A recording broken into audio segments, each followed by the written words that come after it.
Vous écoutez La Voix de l'Espérance, une émission qui vous apporte paix, joie, confiance et espérance.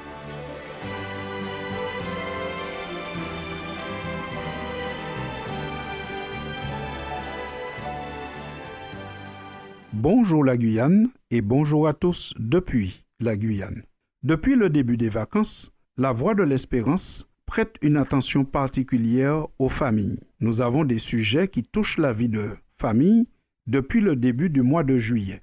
Et définitivement, alors que nous attaquons le mois d'août, nous pouvons dire que la famille, c'est véritablement le lieu le plus important, l'espace à vivre qui détermine beaucoup la vie d'un être humain. La famille, le foyer d'origine, peut être le lieu des plus grands traumatismes ou encore le lieu où des bases très solides seront posées, des bases qui pourront influencer toute la vie d'un individu. Ce qu'on a appris dans son enfance, dans son foyer, on l'oublie difficilement. C'est ainsi qu'on a observé un jour un vieil homme qui avait immigré dans un pays alors qu'il n'était qu'un adolescent. Mais alors qu'il était à l'aube de sa mort, ses dernières paroles furent prononcées dans sa langue maternelle qu'il n'avait pas parlé en public depuis bien longtemps. Mais alors qu'il sentait la mort s'approcher, ce qui lui est revenu, c'est la langue qu'il parlait dans son foyer alors qu'il était encore un enfant.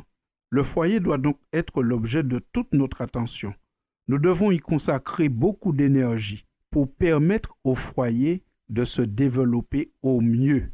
C'est ainsi que nous sommes conscients par la Bible que l'amour est un don, mais un don qui doit se travailler parce que c'est un don qui peut grandir. L'amour augmente quand il y a des bonnes conditions autour. Nous lisons dans la deuxième épître que Paul adresse aux Thessaloniciens, au chapitre 1er et au verset 3, ce qui suit. Nous devons sans cesse remercier Dieu à votre sujet, frères. Il est juste que nous le fassions, car votre foi fait de grands progrès et l'amour que vous avez tous les uns pour les autres augmente constamment. Fin de citation. Cette phrase est belle. Elle dit que l'amour peut augmenter, doit augmenter et augmente quand il y a l'atmosphère qu'il faut tout autour. Il en sera de même dans un foyer. Quand dans un foyer, on crée des conditions, alors l'amour augmente. Notons maintenant quelques attitudes que nous pourrions développer en famille qui nous permettraient de faire grandir l'amour et donc d'impressionner au mieux et pour le mieux les membres de la famille. D'abord, il faut dans la famille un esprit de pardon, car qui n'a jamais eu besoin de pardonner ou d'être pardonné? En tout cas, Dieu nous donne l'exemple.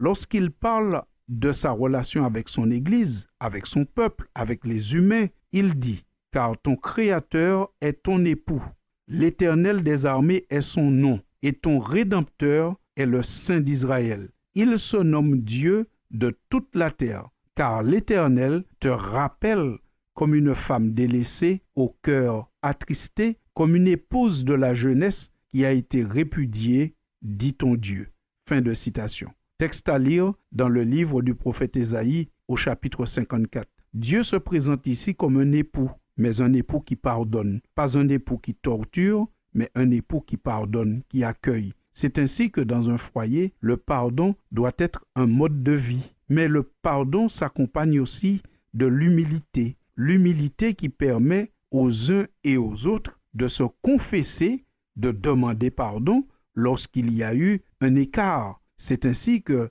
la Bible nous dit que même Christ, pour pardonner nos péchés, il a besoin que nous puissions confesser. La Bible dit, si nous confessons nos péchés, il est fidèle, il est juste pour nous les pardonner. Si nous confessons nos péchés. 1 Jean chapitre 1er verset 9. Autrement dit, la confession est le pendant du pardon. Cela signifie que nous avons besoin dans une famille d'avoir l'humilité et l'esprit de pardon pour créer un équilibre. La famille a aussi besoin de romantisme. La Bible, que certains qualifient d'un livre vieillot ou de livre austère, ne l'est absolument pas. Dans le livre des Cantiques, qui se trouve donc dans la Bible exalte le romantisme dans le couple, dans le foyer. C'est ainsi que nous découvrons au chapitre 7 de ce livre appelé Cantique des Cantiques, ce qui est dit. Je suis à mon bien-aimé, et ses désirs se portent vers moi. Viens, mon bien-aimé, sortons dans les champs, demeurons dans les villages.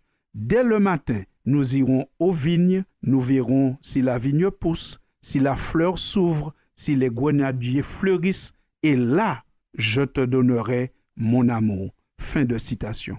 Vous sentez, chers auditeurs, que la fin, là, je te donnerai mon amour, est précédée de tout un épisode romantique. Sortons, allons dans les champs, regardons les plantes, etc. Ce qui montre que la Bible invite les membres d'un couple à avoir du romantisme, ce qui permettra à l'amour de s'épanouir dans tous les aspects de l'amour.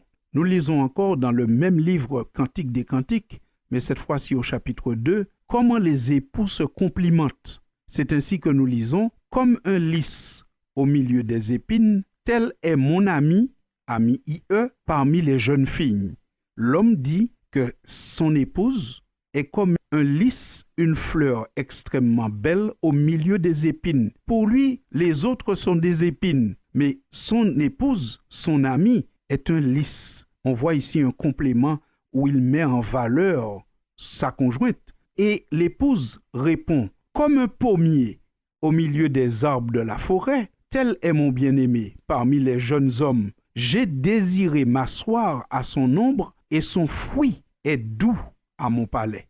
Fin de citation. C'est merveilleux. On aurait du mal à trouver mieux, même chez les plus grands poètes, même chez les plus grands auteurs de Zouklov. Dieu est celui qui fait mieux en toutes choses. Et c'est ainsi que nous concluons notre édition du jour en nous rappelant que la famille est l'entité qui mérite toute notre attention. La famille est le lieu où l'amour va naître et se développer. La famille, pour cela, a besoin d'un esprit de pardon, d'un esprit d'humilité qui permet la confession, qui permet de demander pardon, mais la famille a besoin de romantisme. Elle a besoin que les uns et les autres se valorisent, tout comme Dieu valorise ses enfants. Chers amis auditeurs, je vous souhaite de trouver plus que la paix dans le Seigneur et dans vos familles et vous dis à bientôt pour une prochaine édition. L'amour.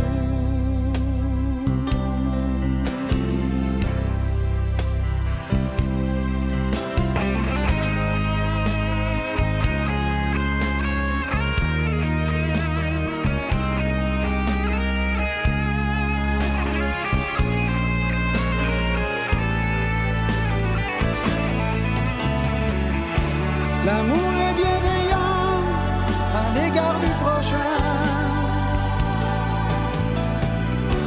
Ne s'enfle pas d'orgueil et sans dédain. Il met son baume et son parfum partout. Si je n'ai pas l'amour, je ne suis rien. Je n'ai pas l'amour. Si je n'ai pas l'amour. Pas l'amour si je n'ai pas l'amour. Pas l'amour si je n'ai pas l'amour.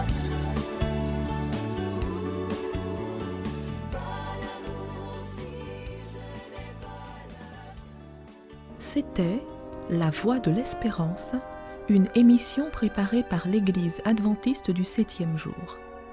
Si vous désirez avoir une copie de la causerie d'aujourd'hui, demandez-la. Elle vous sera donnée gracieusement. Écrivez à La Voix de l'Espérance, boîte postale 169 97 324, Cayenne, CEDEX, ou téléphonez au 0594 25 64 26. Merci chers auditeurs et à bientôt.